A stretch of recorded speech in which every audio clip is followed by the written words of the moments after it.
orders, and they're off. So we've got Lee closest to the camera there in their distinctive orange kit, with Barnesbridge ladies who obviously run the pair's head. Their committee is heavily involved with that race staging. Happens around October, but they've left the start together. Lee Rowing Club with a really promising women's squad this year. They've had a good season. They've got a couple of crews entered into this event, and I'm sure they'll be looking to improve upon their results from last year. But as they leave the shelter of Temple Island, a distinctive landmark on the Henley Regatta course, I think it might be Lee who have the slight advantage, and I'm pleased to be joined in the commentary box by none other than Robin Bailey as my co-commentator for this afternoon's shift. Robin, how are you? I'm very well, thank you. Good afternoon. I'm a little earlier than I thought I was going to be, and I don't know what we're looking at. But we are looking at race 173, Coxed Fours, which is Lee and Barnesbridge. Lee and Barnesbridge. Yes, indeed. And we know the name of the... Yes, right. Just getting our lives in order here in the commentary box. Now, who's where? Right, on the Berkshire station we got Lee, and on the Bucks we got Barnesbridge. Yeah, exactly that. Barnesbridge, very pleasant place. There's a very nice pub nearby, but I don't think that's what these people have been at. Somehow I don't think so, not today. But it is Lee with the slight advantage as they come down past around 500 metres gone in this heat of the club Coxed Fours, a quarter final essentially. And Lee have stretched out to about a length and a half. Say, quite a considerable advantage, really. They look as though they've taken command of this race. Yeah, absolutely. Impressive stuff from them. And I think often the racing at Henley Women's Regatta is often decided in the first 500 metres, and that looks to be the case here. Pretty impressive rowing from those girls, actually. Really relaxed, nice long style. Plenty of horsepower going down in the right places. They're getting some good send on that boat.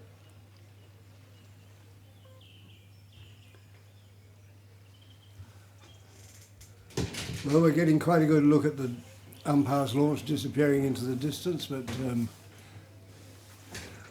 when we last saw it, Lee were well ahead of Barnesbridge. Yeah, comfortably leading that one. Lee was, as I said, just sending the boat, getting the boat moving very nicely, and if anything, moving away from Barnesbridge. Of course, it's good to even get to this stage. You're at the final 8 crews in this event now, and looks like it'll be whittled down to the final 4 over the next 4 races. But there was actually 26 entries into this competition, so a decent amount of crews entered with a time trial, and then we had heats this morning. Heats yesterday, tell a lie. Heats yesterday as well, so it's a thorough whittling down of the competition. It looks like Lee are definitely a crew to watch as this event progresses through to tomorrow.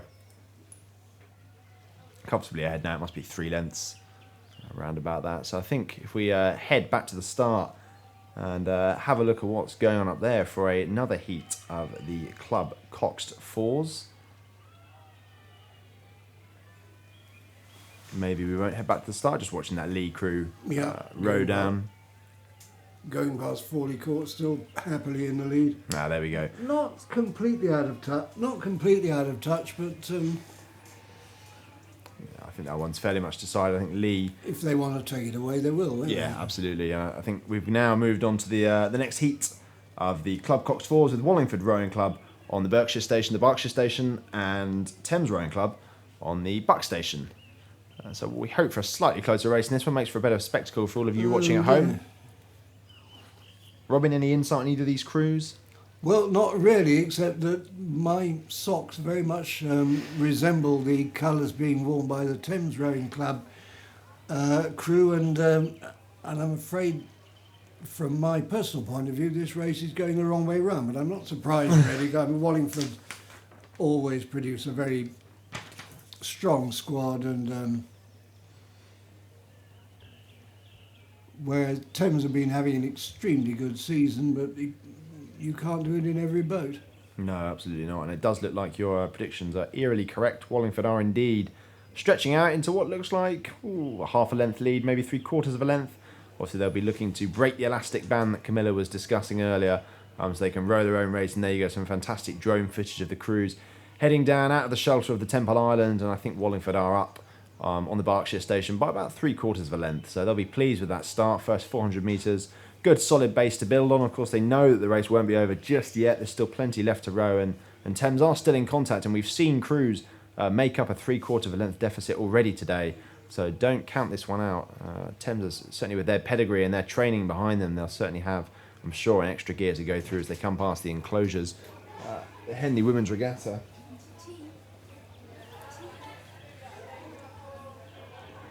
There we go, we're looking at Wallingford Rowing Club on the Berkshire station, just stretching out, trying to get clear water over their opponents from Thames Rowing Club, and I think they might just have broken. I think absolutely. Just a bit of clear water there, which will do them the world of good mentally. That means they can just sit and watch their opposition and, plan their next move. But that being said, it's still very, very close. There's not an awful lot of clear water between the two crews. In fact, Thames have come back a bit. I think they're just overlapping, and they're by no means giving up. It's going to be hard work if they are going to make up. I mean, there is a length in it, at least, and there's not an awful lot of course left.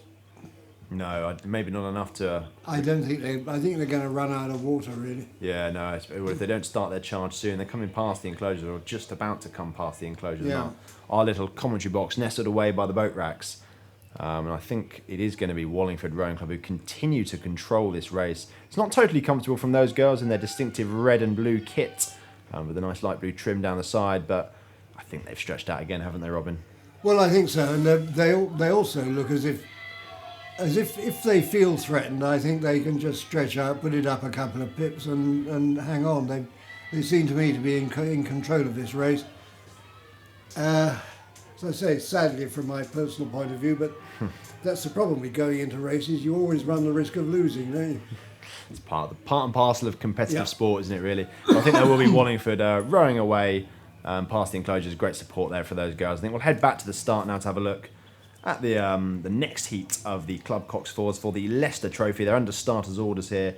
We've got Worcester Rowing Club on the Berkshire station, I keep saying it wrong, and Mort, Angular and Alpha Boat Club on the Buckinghamshire station. So hopefully we'll have another excellent race here. Obviously we've got a full programme of racing across the weekend here at the Henley Women's Regatta. If you are looking for any results, head to www.hwr.regattaresults.co.uk. But we are underway here. A good clean start from both crews. Just need to watch their steering a little bit. Certainly the crew on the Berkshire station just veering into the middle a little bit. The crew from Worcester, but I think they have stolen the early march on their Buckinghamshire stationed opponents. They took half a length in 5 strokes, didn't they? Yeah. Pretty quick. Good start. They're over to their own side of the course again. There's always this tendency off the start for the crew on Berkshire to veer into the centre of the course. As you see from the top, there is acres between them. Yeah, absolutely. I think that drone footage gives us a fantastic perspective on the racing. There you go, the hyperlink that's just come up on the screen. That's where you need to go for results. If you're looking for any results of the races today, you need to go there. You'll have an up-to-date service. It's a fantastic service being operated by the guys here at the Regatta, so head to that. But looking down the drone footage there, I think Worcester just needs to watch their steering a little bit. They're probably a little too close for comfort towards those right-hand side booms, the Berkshire booms, but looking comfortable. They've just about broken the string between themselves and Mortlake Boat Club, Mortlake Angular and Alpha. Same stretch of river as the Barnesbridge ladies. Yes, indeed. And talking of stretches of river, there's the amount of the river between these two crews is stretching out a bit. The Worcester crew took an early lead. In fact, as I say, they took half a length in the first 5 strokes, and they've never really stopped pulling away from Mortlake Anglian. They're very comfortably in the lead now. Yeah, it's nice and relaxed there from those guys. There you go. They've got probably 2 lengths now. That drone footage giving us, I'd even call that 3 maybe. That's dominant. Yeah, I think 3.5, and they can see their opponents behind them. There's always a great comfort when you can see the other side and you know that they're a long way away. Yeah, it's and lovely. You can react immediately to anything they do. Well, I think even if the Mortlake crew had another rower in the boat, I don't think they'd be able to overcome this deficit. It must be 3.5 lengths now, looking on 4, and the Worcester crew are continuing to row away. And I have to say, of all the all the six now crews that I've seen in this event, I think they're probably the strongest that I've seen so far. So really impressive stuff from them, and I'm sure they'll be looking to build on this as they head into the latter stages of this. The Club Cox Fours for the Leicester Trophy.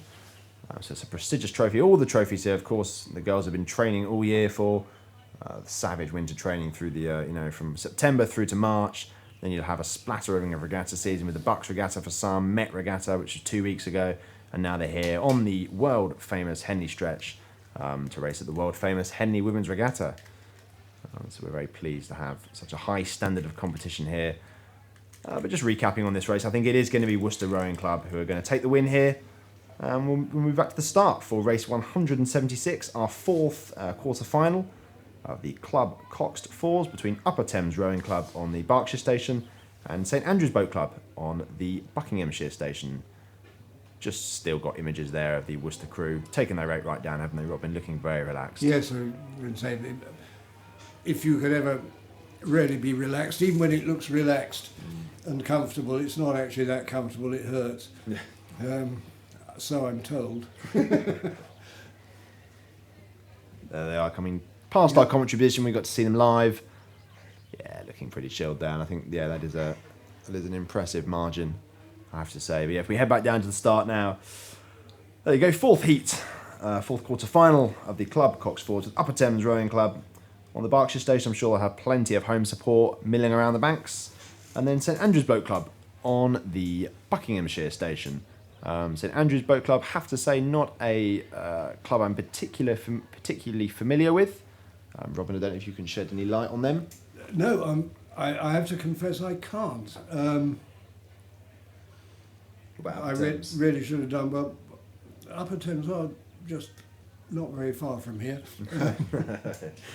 But we'll see. They're off. They've started. Upper Thames seem to have taken a crisp start. Again, they're drifting away into the middle of the course.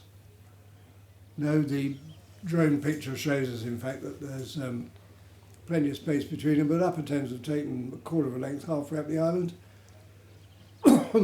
Nice to see clean starts from both crews. We've had a couple of shipwrecks in the opening exchanges, particularly Shiplake Vikings this morning, who caught a boat stop of a crab and snapped their blade and subsequently crashed out of their competition. So we don't want any of that. Nice to see nice, clean, fair, competitive racing, and that's what we've got so far in this fourth quarter final of the Club Cox Fours for the Leicester Trophy. Upper Thames Rowing Club with Robin, I think you've got that spot on, just about, maybe a canvas to the locals. I think about, quarter of a length canvas. Canvas is a movable feast these days. St Andrew aren't out of touch,